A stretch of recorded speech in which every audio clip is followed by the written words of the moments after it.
well. So you can see why he's such an important player if Morocco are going to get out of this group. OK. To turn to Iran, Richie, Azmoun is known as the Iranian Messi. Very talented. His form hasn't been brill, they're saying. His form hasn't been, but what an awful title to give someone, the Iranian Messi. That's a lot to live up to. I think in a broader sense, as Liam has touched on, this Iranian team have a solid defence.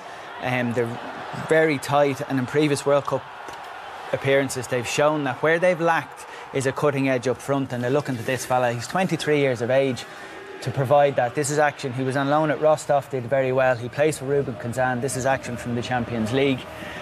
He was linked with Liverpool at one point. He's spoken publicly about it. He said he felt he wasn't going to be get enough game time there, and I respect that, someone who could turn down a big move like that. But he's certainly a player that if you can get him on the ball in attacking areas, and they have supply lines as well to him.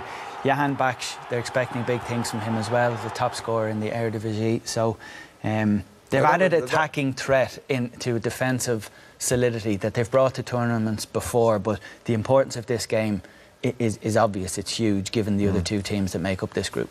Liam, that was a goal against Boateng, you know, the German centre-back who we're likely to see as the competition begins for Germany. But, you know, he's a top goal scorer. He can score goals against the very best of them, and he's going to be a threat to Morocco tonight. And one of the issues Queiroz has had to deal with, and he's spoken publicly about it, is because of this, not just the standard of football domestically, but the physically and the setup. He said that the phrase he used was the home-based players will need about a 40-day build-up just to prepare, just to get to the standard required physically and everything else to be ready to play in a World Cup. So gives you an idea of just how he believes they're at a comparatively lower level than the rest of the teams in this competition. I wouldn't have thought the physicality is going to be widely different today, unlike yesterday when the Russians were so big and so strong that they just out-muscled the Saudis. But I think they'll be even today, you know. I don't think Morocco are going to be a big, powerful team.